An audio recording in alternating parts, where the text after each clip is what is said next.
Hello and welcome to the heliosblog. My name is Helios here for another reaction video. Today, Andrew Tate talks about modern women.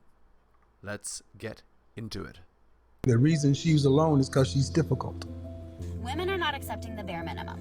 Women fuck men they respect. All the women who say things like, I'm strong, independent, I don't need no man, like, y'all impress me. Women just gaslight each other and say what they want to hear.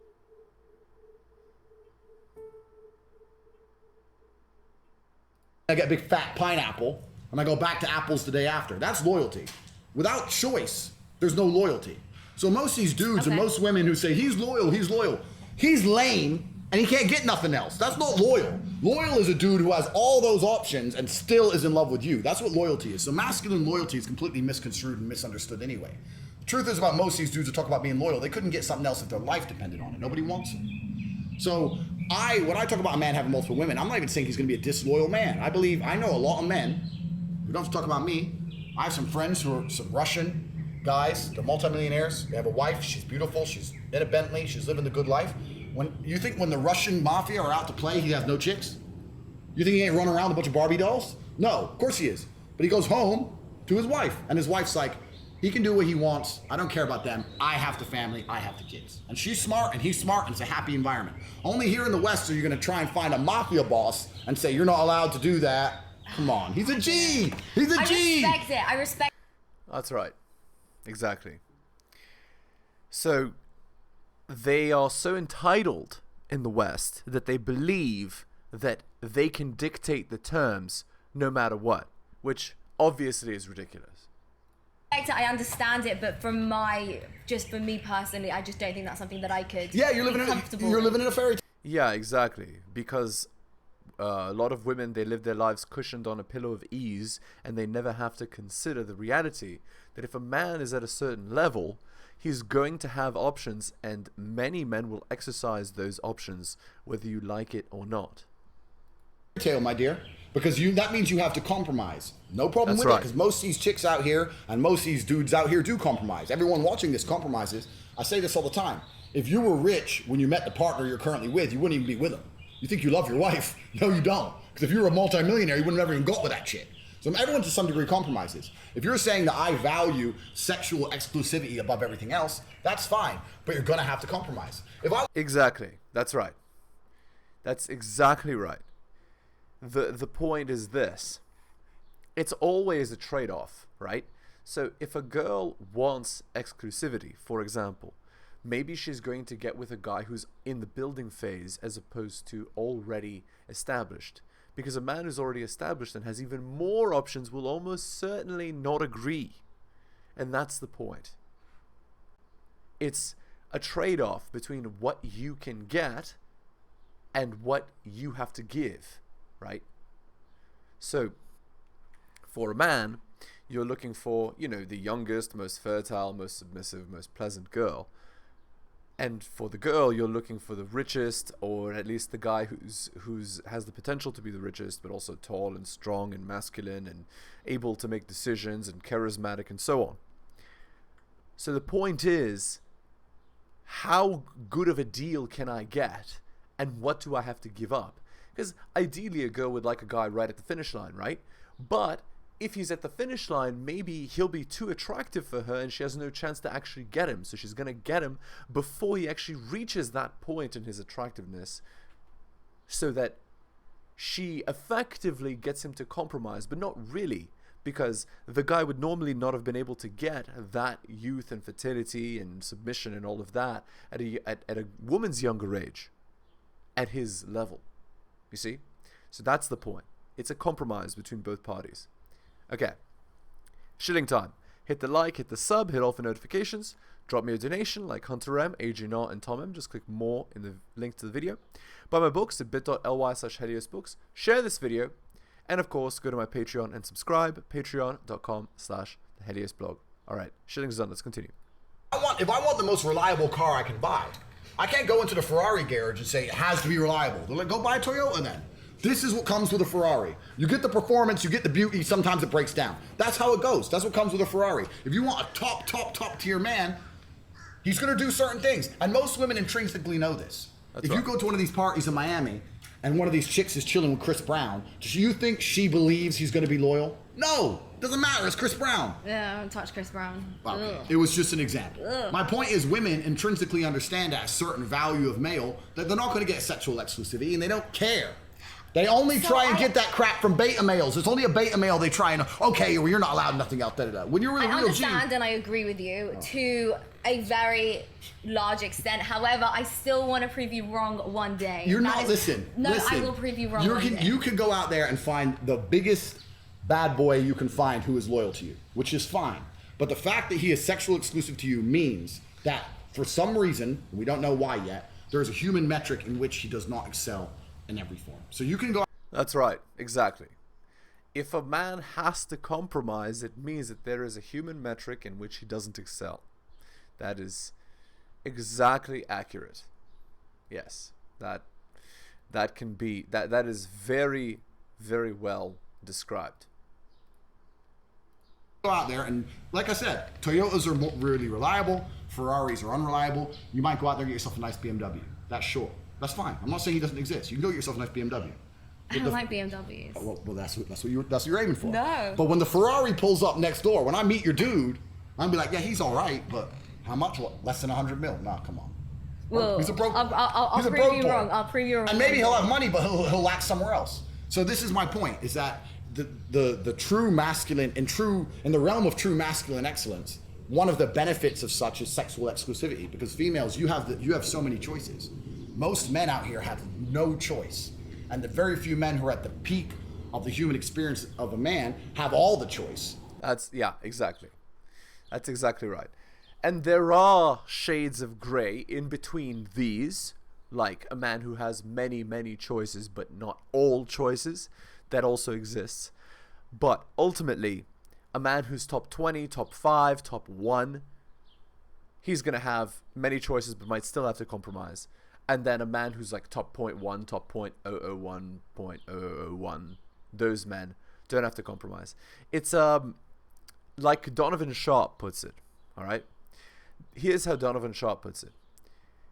The more money you have, the more you can get away with, right? So a millionaire can get away with a wife and maybe something on the side, but you can't know, you can't talk about it, you don't ask, don't tell.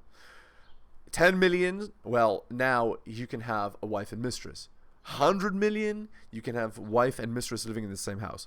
Billion, you can full on have multiple wives and they won't care.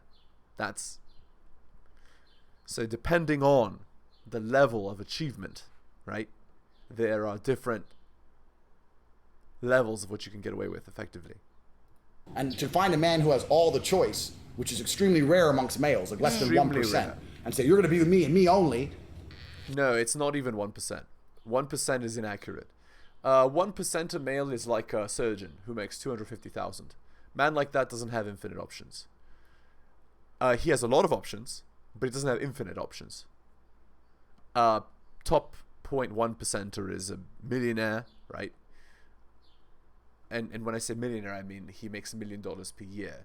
So he's a multi-millionaire, actually. And so on. It's hard. It's hard. Why would he do that? Why would he do that? I'll It's prove you difficult. wrong. I'd love to prove you wrong. And look, it's on the cards. We'll talk about this in a couple years, and we'll see how. I how we hope get you on. have a happy marriage. I'm not saying you're not going to find a nice guy. I'm not saying you won't find a guy who won't be loyal to you. I'm not saying any of that. I'm saying that I there's understand. compromise. I understand. We'll see. So here's the thing. This girl is already kind of a red flag. The girl is doing the interview. And here's why. She's young, but she's not that young. She's 26, 27, probably. Maybe a bit older. And she's looking for an apex man. So she's already missed the bus. She needed to be 18 to 23. And more than that, if a girl has gotten to this age and hasn't already gotten married, there is something, right? There is some reason why. And a lot of men who are at this apex phase in their life, they don't want any reason why. They want a girl who's untouched, no end count or very, very low end count, doesn't have baggage, doesn't have red flags, isn't a boss babe, and so on. And this girl is a boss babe, and is disagreeable, and is a little bit too old. for that level of man. So as Andrew says, there is compromise. There's compromise. We'll see whether we compromise. There's compromise. I want to go back to talking about the lockdowns and everything like that, right? Sure. Because it's getting absolutely crazy. Yep. There are a lot of people hate when I say this, but I believe it, so I'm going to say it. There are a lot of resemblances with 1940s in terms of us and them 100%. and, you know, creating a second-class system. Okay, we're going to just skip this because YouTube will demonetize me. Now we have the exact same thing, but they just use fiat. They use fiat money. If the people in charge of the world can print unlimited amounts of said thing, and you'll give up your life for certain amounts of said thing, then they own you. They control you. Oh, you need $100 to do this. Print. Off you go, slave. It doesn't matter. It's not real. So who cares? So the entire world's a slavery system to some degree. Maybe you can make enough of those dollars and buy your freedom, as I have, right? Indeed. But in general, it's a slave system. And anyone who's out here who still believes, because it seems to be there are some people who still believe in like saving up and save my money, and if I'm really diligent, I get a mortgage, and in 28 years I might own the property. Man, it's a trap. All of it is a trap.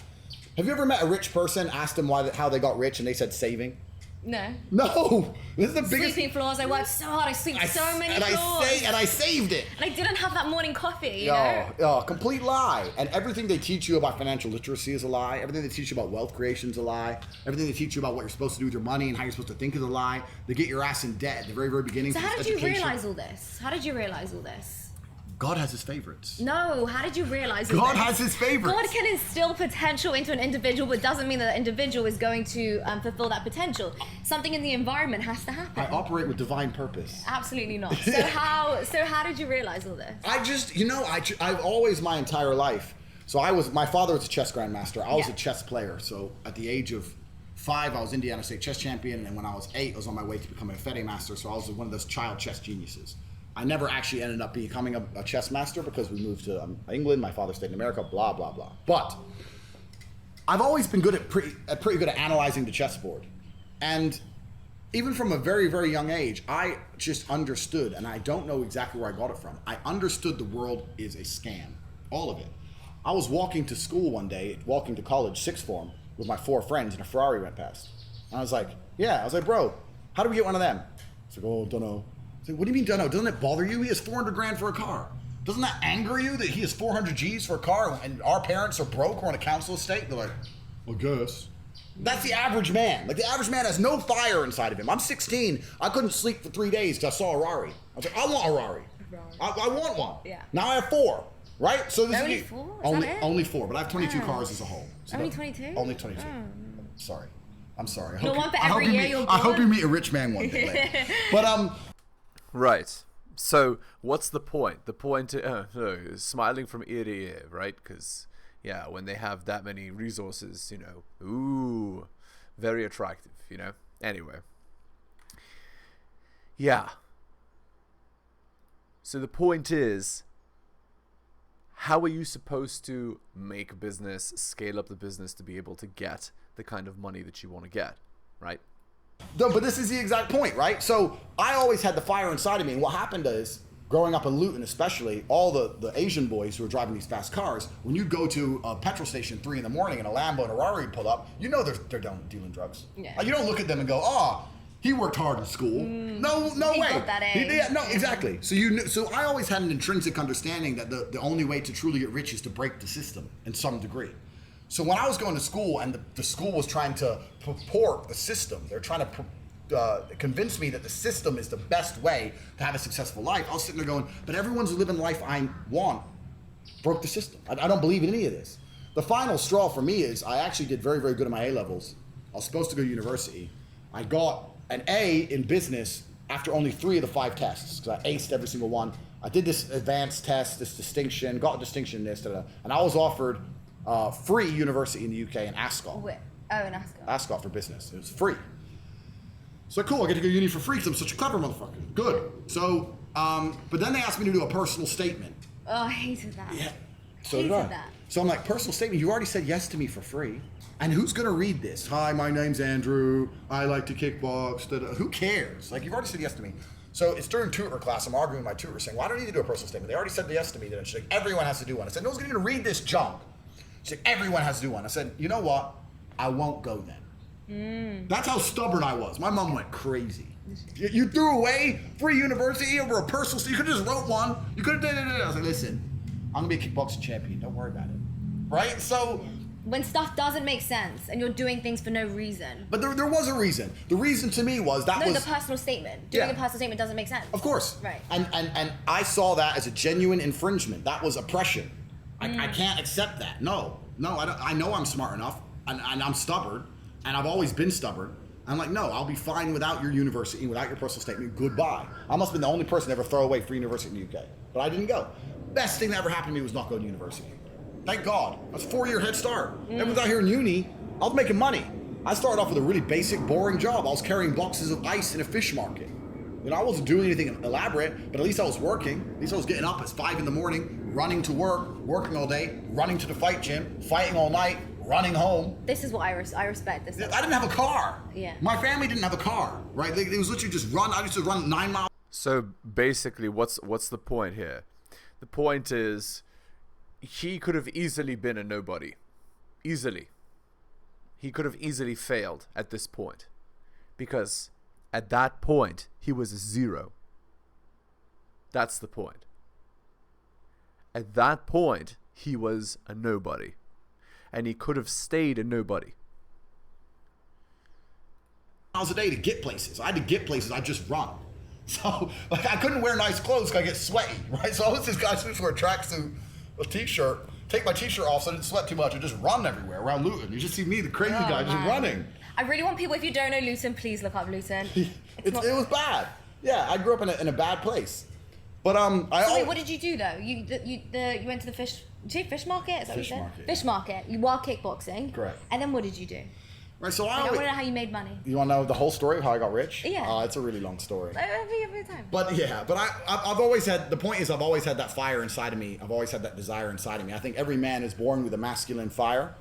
Yeah, so the story of Andrew is, because he was a kickboxer and so on, girls were always interested in him. And then he convinced the girls to be cam girls, right? So he convinced them to be cam girls, and then got a bunch of them in a house, and then, you know, doing the cam stuff to make money and give him a percentage. And he made millions doing this.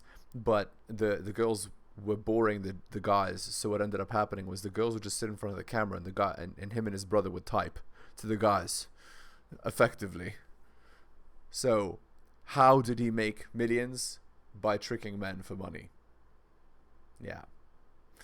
And then maybe he felt bad psychologically, and so how did he make even more millions? By telling the truth for money. But only after having lied to initially get it. I think it's certainly the reason why so many things in history happen. It's the reason why so many armies tried to conquer the land. That look, why would the Romans wake up and look in a random direction and say, let's go over there, whoever's there, let's kill them? That's inside of men. There's something masculine about conquest, right?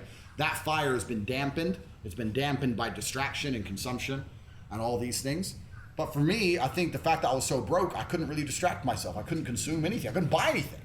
Like, so what do? It was either a life of crime or a life of punching people in the face and getting paid for it. So I chose to get paid.